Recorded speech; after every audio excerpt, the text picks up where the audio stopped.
नमस्कार दोस्तों, मैं हूं अरुण कुमार सिंह और आप देख रहे हैं एकेएस स्टडी चैनल। दोस्तों, मैं आईपीसी इंडियन पेनल कोड 1860 का 2 वीडियो बना चुका हूं।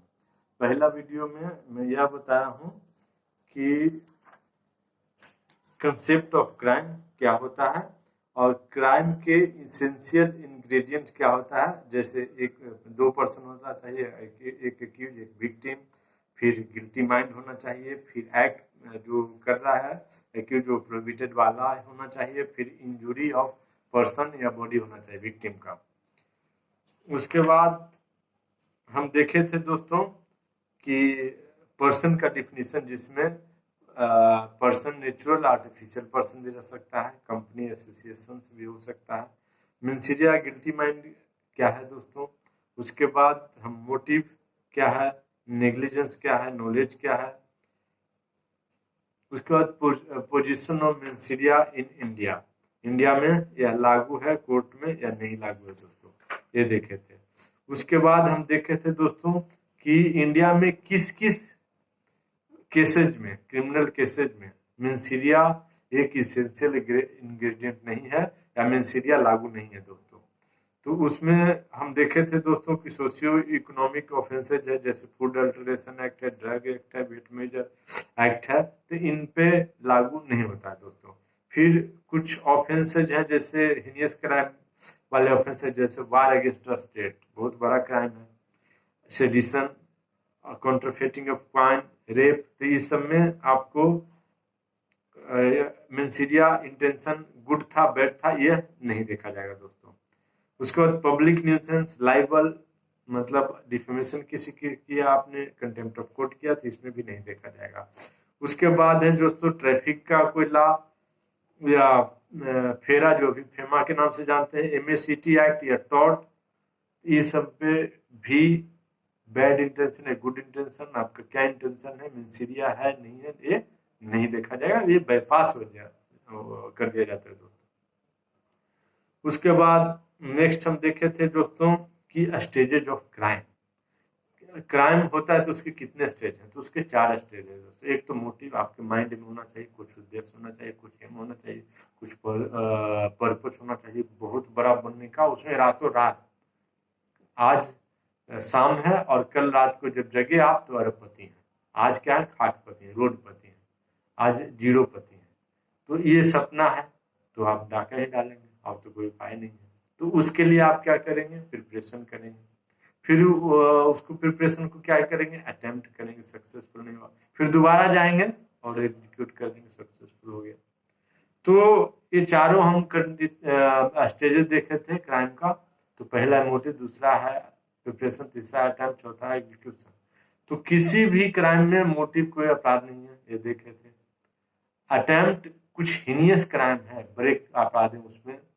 प्रिपरेशन जो बड़े अपराध है उसमें अपराध है, बाकी किसी में नहीं है। उसके बाद अटेम्प्ट सभी में अपराध है, 511 सेक्शन इसके लिए बना है, लास्ट वाला सेक्शन इंडियन पेनल कोड का है। उसके बाद एग्जीक्यूशन तो सारे में अपराध है। ये हम इतना चीज लास्ट चैप्टर में देख चुके हैं दोस्तों। उसके बाद सारे इस चैप्टर का क्वेश्चंस का आंसर भी एक्सप्लेन कर चुका हूं दोस्तों। आज देखेंगे दोस्तों हम सेक्शन 1 से 5 तक, चैप्टर 2 इंडियन पेनल कोड का। उसमें हम देखेंगे दोस्तों कि what is the object of the code, means object of the code is known as preamble. तो ऑब्जेक्ट ऑफ द कोड है कि यह provide general punishment, general penal law for the whole country, including, now including दोस्तों, except नहीं, including Jammu and Kashmir also, because it become now union territory of India and divided into 2 parts, one with legislation, another without legislation. तो ये अब जम्मू कश्मीर में भी लागू होगा दोस्तों, एग्जम्पशन नहीं है। फिर है अब सेक्शन 2 क्या कहता है दोस्तों। सेक्शन 2 में, 1 में तो कहता है, सेक्शन 1 इंडियन पेनल कोड का कि टाइटल क्या होगा, इंडियन पेनल कोड 1860 होगा। एक्सटेंड क्या होगा, it will extend to whole India including Jammu and Kashmir also. One nation one code, one penal code, one Indian penal code, one nation one constitution तो है दोस्तों। उसके बाद सेक्शन 2 में कहता है दोस्तों कि पनिशमेंट ऑफ ऑफेंस है कमिटेड विद इन इंडिया।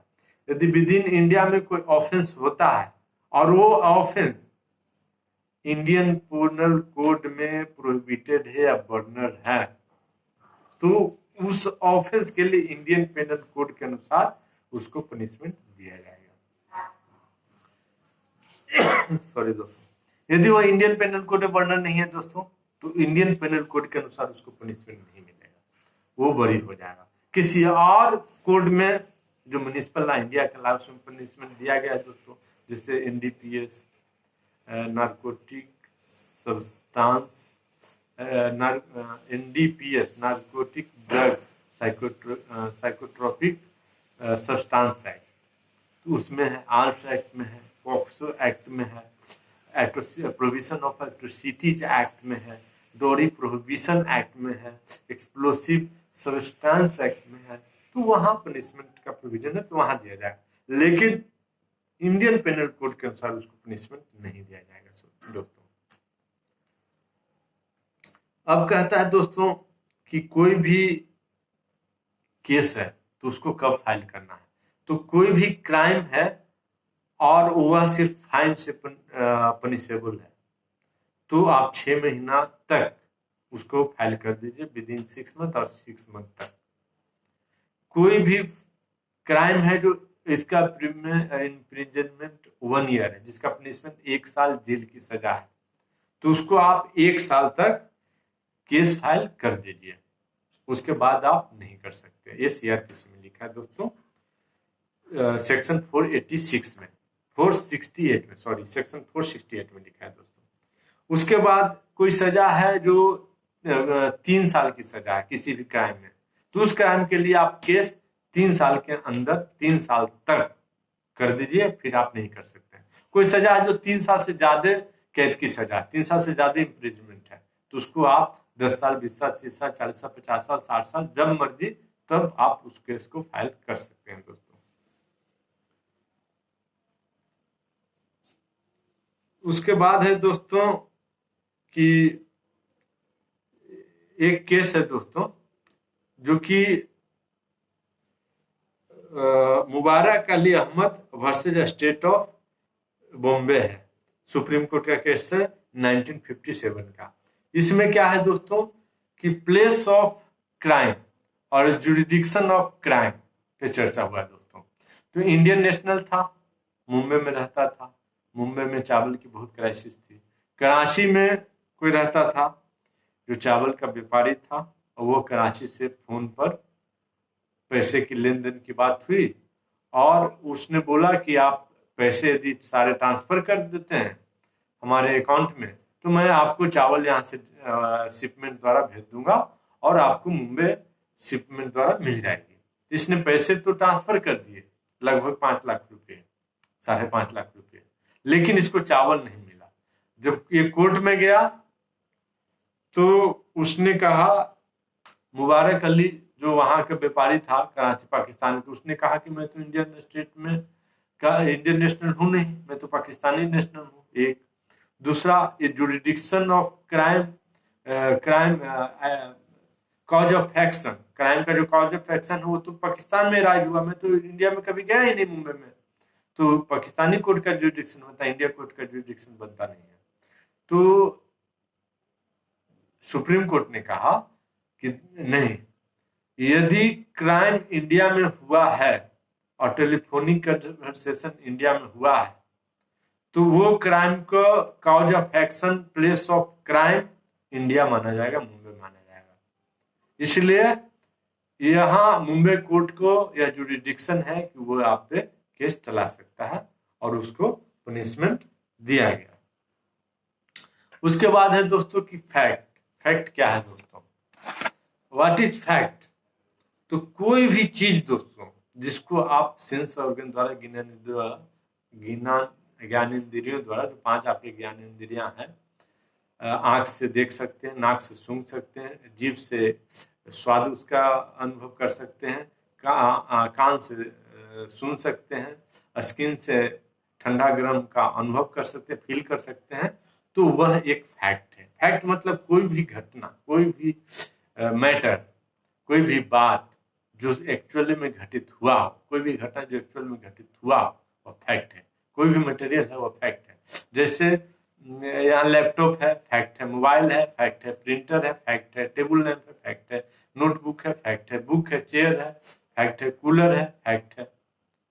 किसी ने, एक व्यक्ति ने दूसरे को गाली दिया, वो फैक्ट है। एक व्यक्ति ने दूसरे को मर्डर किया, बंदूक से गोली मार दी, sorry, he was shot dead, तो वो एक फैक्ट है। तो इस तरह से कोई भी चीज है दोस्तों, जो घटना घटी है, सचमुच फैक्ट है।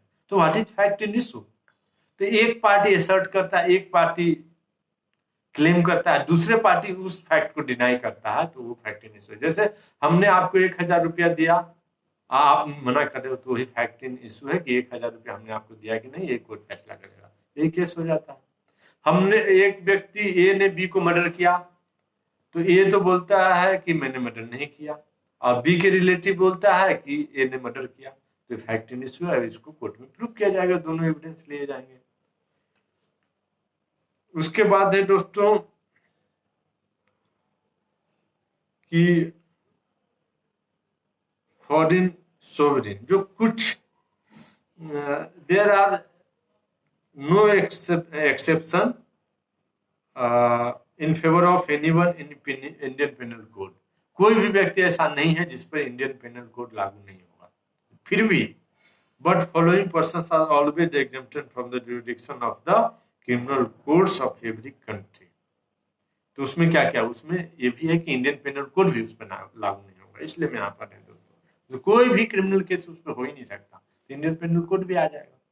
तो पहला दोस्तों, फॉरेन का सोवरेन है, फॉरेन कंट्री है, तो उस फॉरेन कंट्री पे लागू केस आप नहीं कर सकते, वो भी तो एक ऑर्गेनाइजेशन है, तो उस पर नहीं कर सकते। फॉरेन पर्सन्स है, उस पर अब नहीं कर सकते, यदि वो फॉरेन कंट्री में है और हमारा डायरेक्ट इनडायरेक्ट वहाँ इन्वॉल्वमेंट नहीं है, वहाँ शिप नहीं है, वहाँ एयरक्राफ्ट नहीं है, वहाँ एम्बेसी नहीं है, वहाँ हमारे नेशनल के प्रति जो सिटीजन है उसके प्रति अपराध नहीं हुआ, या हमारा सिटीजन वहाँ अपराध नहीं किया है, हमारा सिटीजन वहाँ डायरेक्ट या इनडायरेक्ट इन्वॉल्व नहीं है, तो आप उस पर केस नहीं कर सकते। दूसरा है एम्बेसडर्स, जो एम्बेसडर्स इंडिया में रह रहे हैं चाहे किसी कंट्री को, तो उन पे कोई केस नहीं होगा दोस्तों। उन पे क्या, क्यों, किसे एग्जेप्टेड है, तो United nation privilege and immunities act 1947 से वो एग्जेप्टेड है। यूएनए का गठन कब हुआ दोस्तों? यूनाइटेड नेशंस का, यूनाइटेड नेशन ऑर्गेनाइजेशन का 1945 में हुआ। ये रूल कब बना? 1947 में। इसलिए United Nations privilege and immunities act 1947। Next है दोस्तों कि वार एलियन इनेमीज, यदि प्रिजनर ऑफ वार पकड़े गए तो उस पर इंडियन पेनल कोड नहीं लागू होगा दोस्तों, तो उस पर क्या होगा, फिर इंटरनेशनल रूल लागू होगा। प्रिजनर ऑफ वार के लिए इंटरनेशनल रूल क्या कहता है, उसके अनुसार उसको सजा मिलेगी, ट्रीटमेंट मिलेगी, या जो भी है, लेकिन इंडियन पेनल कोड के अनुसार उसको कोई भी सजा नहीं मिलेगा दोस्तों। कोई सैनिक सरेंडर कर दे रहा, पाकिस्तान इंडिया के बीच युद्ध हुआ, पाकिस्तान के सैनिक इंडिया के सामने सरेंडर किया, तो प्रिजनर ऑफ वार ट्रीट होगा और उस पर इंडियन पेनल कोड लागू नहीं होगा, यूएन रूल लागू होगा दोस्तों। नेक्स्ट है दोस्तों कि आर्मीज of one state by consent of on the soil of a foreign state. जैसे अफगानिस्तान पे आर्मी गया, अभी बहुत कंट्री नाटो का आर्मी है, नाटो में अमेरिका ही एक ले लीजिए, जर्मनी ले लीजिए, फ्रांस ले लीजिए, इटली ले लीजिए, तो इन सभी कंट्री का वहां पर क्या है, सैनिक, तो उनका कोई अपराध होता है तो क्या वो लागू होगा, वहां के कोर्ट ट्रायल करेगा, वहां के पेनल कोड लागू होगा? नहीं। तो इसी तरह से सेम इंडिया में कोई कंट्री आता है, इंडिया के फेवर में लगा, तो इंडियन पेनल कोड उस पर लागू होगा नहीं, उन पर कोई भी क्रिमिनल केस नहीं लगेगा। तो क्या होगा दोस्तों, तो वहां उसका अपना जो कोर्ट मार्शल का प्रोसीजर है वो लागू होगा, उस पर कोर्ट मार्शल होगा। ये गवर्नमेंट चाहे तो, यदि मिलिट्री में भी सिविलियन भी भर्ती होते हैं दोस्तों, तो उन पर क्या लागू होगा, तो उन पे लागू होगा दोस्तों वहां के कोर्ट के में ट्रायल होगा, उनको इंडिया वहां के पेनल कोड लागू होगा, कोर्ट में ट्रायल होगा। और यदि मिलिट्री वाला वर्दी वाला कॉम्बेटेंट मेंबर है तो वहां का पेनल कोड लागू होगा, लेकिन कोर्ट मार्शल होगा दोस्तों उसको। नेक्स्ट है दोस्तों कि main of war of A state in foreign waters are exempted from jurisdiction of the state within the whose territorial jurisdiction they are। जैसे सी में, फॉरेन वाटर्स सी में वार हो रहा है, किसी कंट्री का जुरिडिक्शन में भी वो आ जाता है, गलती से आ सकता है, 12 नॉटिकल माइल उसका जुरिडिक्शन में आ जाता है, 12 नॉटिकल माइल, तब भी वो इंटरनेशनल मिलिट्री के बाद है दोस्तों, रूल के अनुसार गवर्न होगा कि हमारे टेरिटरी में क्यों आ गया था, हम पकड़ लिए और हमारा सिविल कोर्ट में केस चला के आईपीसी लागू कर दिए, नहीं दोस्तों, इंटरनेशनल लॉ के अनुसार ही, यूएन रूल के अनुसार वो गवर्न होगा। उसके बाद है दोस्तों कि प्रेसिडेंट और गवर्नर पे under article 361 of Indian constitution, president and governor are exempted from jurisdiction of the courts. President, राष्ट्रपति और गवर्नर पर कोई भी क्रिमिनल केस नहीं हो सकता दोस्तों। अभी इसी पार्ट में हम देखेंगे दोस्तों कि विद इन इंडिया, तो विद इन इंडिया कोई भी अपराध होता है दोस्तों, और फॉरेन नेशनल्स भी हैं, फॉरेन कंट्री के रहने वाले हैं, एम्बेसडर छोड़ के दोस्तों, एम्बेसडर के स्टाफ भी छोड़ के दोस्तों, यदि आम सिटीजन है कोई विदेश का, उस पर भी लागू होगा। इंडिया के सिटीजन है उस पर भी लागू होगा। और विद इन इंडिया का मतलब क्या है दोस्तों, कोई शिप है उस पर इंडियन फ्लैग लगा हुआ है, वो 12 नॉटिकल माइल से दूर चला गया, हाई सी में चला गया, लेकिन वो शिप माना जाएगा India, with in India, Indian territory माना जाएगा। कोई एयरक्राफ्ट है जिसपे इंडियन फ्लैग लगा इंडिया का, वो चाहे आकाश में उड़ रहा हो, चाहे विदेश कंट्री में हो, वो इंडिया माना जाएगा। कोई हाई कमीशन ऑफ इंडिया, चाहे कोलंबो में हो, चाहे न्यूयॉर्क में हो, या वाशिंगटन डीसी में हो, या लंदन में हो, उतना टेरिटरी इंडिया माना जाएगा दोस्तों। हाई कमीशन ऑफ इंडिया के बाउंड्री वाल के अंदर, या उसका कोई ऑफिस है उसके अंदर, वो इंडिया माना जाएगा, उसमें इंडियन फ्लैग लगा रहेगा, वो इंडिया के कानून लागू होगा, वहां का नहीं होगा। उसी तरह से यहाँ पर विदेशी अमेरिका के हैं, विदेश के हैं, तो वो अमेरिका के हैं तो अमेरिका माना जाएगा, इंडिया नहीं माना जाएगा दोस्तों। नेक्स्ट है दोस्तों एक्स्ट्रा टेरिटोरियल ऑफेंस, सेक्शन 3 और 4 में बने थे दोस्तों, कि इंडिया के टेरिटरी से बाहर किसी ने अपराध किया है तो वो इंडियन पेनल कोड उस पर लागू होगा कि नहीं। तो कुछ मामले होगा, जैसा कि मैंने अभी बताया कि यदि इंडियन शिप है तो इंडिया माना जाएगा, यदि इंडियन एयरक्राफ्ट है तो इंडिया माना जाएगा, तो वहां कोई अपराध हुआ तो लागू होगा। यदि इंडियन एम्बेसी है तो इंडिया माना जाएगा। तो इंडियन गवर्नमेंट चाहे तो उस पर आईपीसी की धारा के अनुसार केस कर सकती है, नहीं तो चाहे तो इंटरनेशनल लॉ के अनुसार एग्जेम्प्टेड है ही, छोड़ सकती है, कोई केस नहीं भी कर सकती है। तीसरा, यदि फॉरेन नेशनल हो, उसके प्रति अपराध हो गया, चाहे कहीं हुआ हो, किसी कंट्री में हुआ, तो वहां पर इंडियन पेनल कोड लागू हो जाएगा दोस्तों। फिर से बोलता हूँ, यदि इंडियन सिटीजन है, अमेरिका में घूमने गया है, पाकिस्तान में घूमने गया है, वहां उसके प्रति कोई अपराध हो गया तो इंडियन पेनल कोड लागू होगा, इंडियन पेनल कोड लागू होगा, तो ध्यान रखिएगा। अब सेक्शन 3 देखते हैं दोस्तों। सेक्शन 3 क्या कहता है इंडियन पेनल कोड का? Punishment of offences committed beyond India but by law may be tried within India. Any person liable by any Indian law to be tried for an offence committed beyond India in the same manner as such act had been committed within India।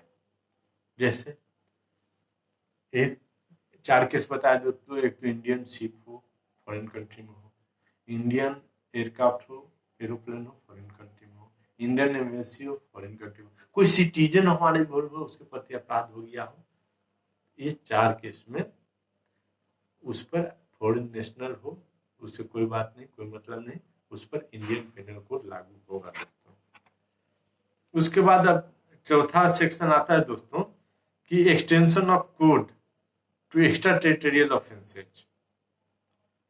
The provision of this code, मतलब Indian penal code apply also to any offence committed by any, उसको 3 category में बांटा गया है दोस्तों कि किस पर लागू होते। Any citizen of India in any place without and beyond India, कोई सिटीजन इंडिया के है, जैसा कि पहले भी बता चुका दोस्तों, और वो इंडिया से बाहर चला गया है, पाकिस्तान में चला गया, वहां उसके प्रति अपराध होगा तो आईपीसी लागू होगा, इतना जान लीजिए दोस्तों।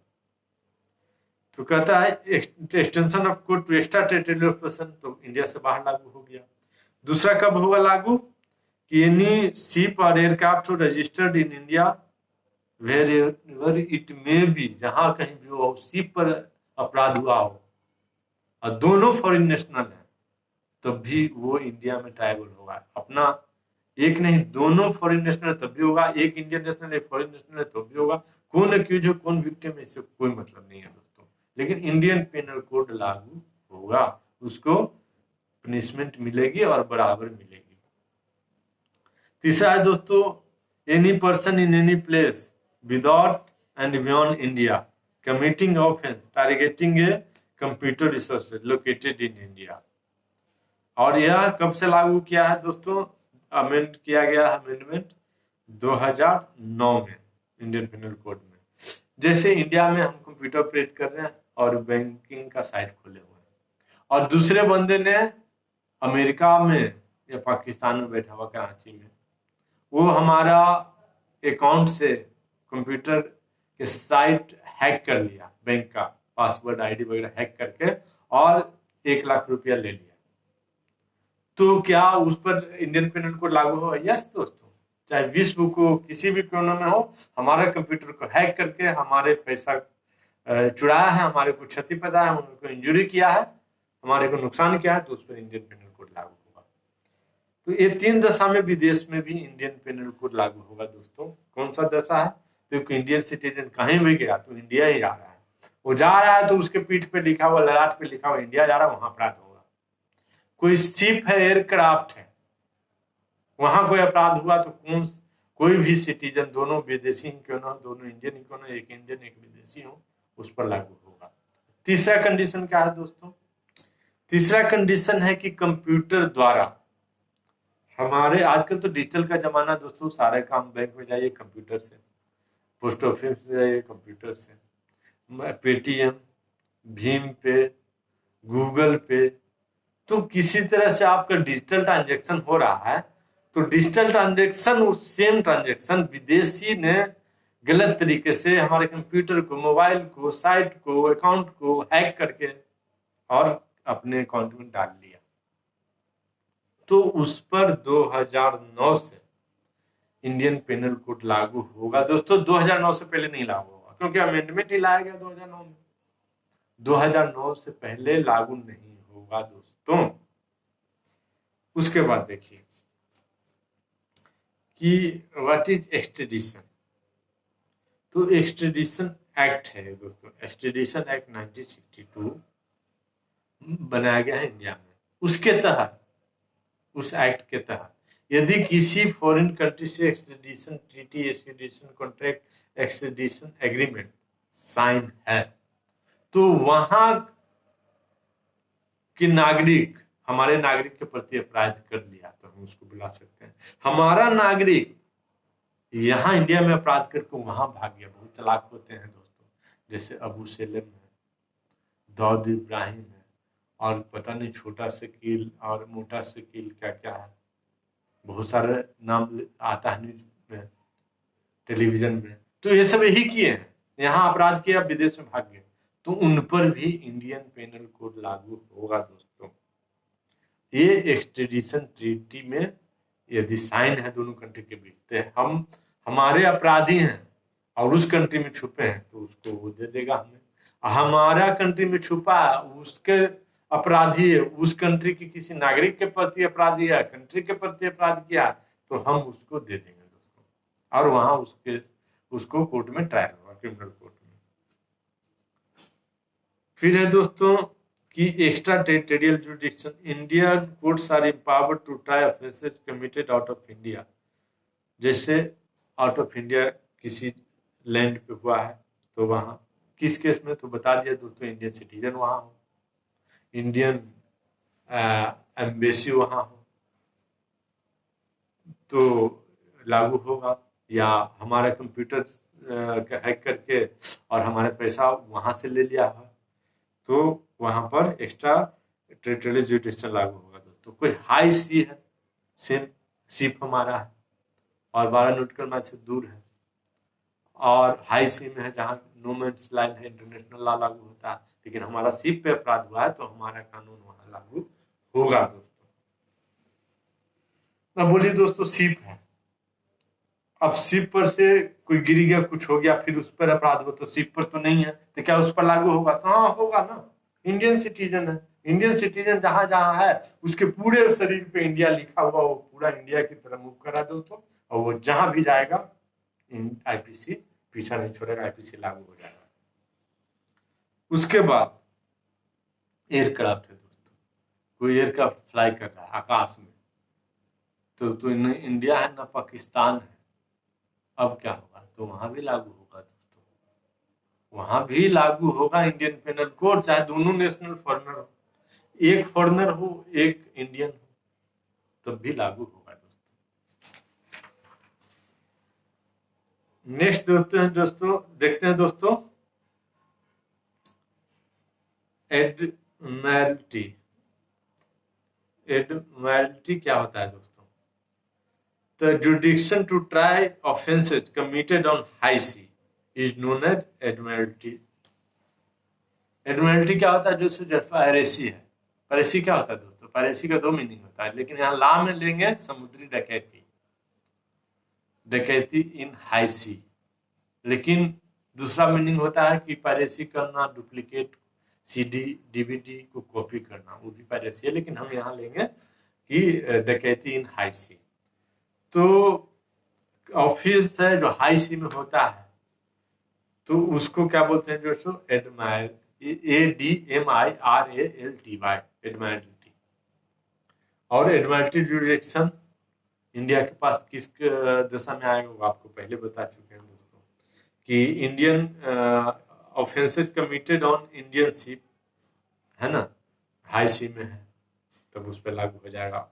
Offences committed on foreign ship in Indian territory water, foreign ship है लेकिन 12 नॉटिकल माइल के अंदर में आ गया है, घुस गया दोस्तों, तब उस पर भी लागू होगा। फिर पायरेसी कि it did in international law, समुद्री डकैती हुआ लेकिन हमारे शिप पे हुआ तो हमारा उस पर आईपीसी लागू होगा दोस्तों। इंटरनेशनल लॉ भी लागू होगा लेकिन हमारा आईपीसी लागू होगा।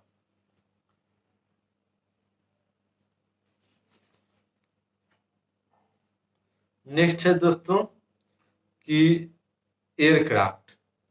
तो एयरक्राफ्ट दोस्तों वो इंडियन होना चाहिए, मतलब इंडिया में रजिस्टर्ड होना चाहिए, उस पर इंडिया का फ्लैग होना चाहिए और उसको संचालित इंडिया गवर्नमेंट द्वारा या इंडिया के किसी प्राइवेट कंपनी द्वारा हो रहा हो। तो इस चैप्टर में आज इतना ही दोस्तों। आप यदि गवर्नमेंट प्लीडर, सरकारी वकील बनना चाहते हैं, जैसे बिहार में एपीओ है, हरियाणा में अटॉर्नी बोलते हैं, अलग अलग स्टेट में अलग अलग बोलते हैं, असिस्टेंट पब्लिक प्रोसिक्यूटर कहीं बोलते हैं, तो उसकी तैयारी कर रहे हैं। स्टेट के जुडिशियल कम्पिटिटिव एग्जामिनेशन की तैयारी कर रहे हैं, जुडिशियल मजिस्ट्रेट बनना चाह रहे हैं, सिविल जज बनना चाह रहे हैं, या किसी लॉ की पढ़ाई कर रहे हैं, तो आपके लिए यह वीडियो बहुत इंपॉर्टेंट है दोस्तों, और जरूर देखें। धन्यवाद दोस्तों, आज के लिए इतना ही।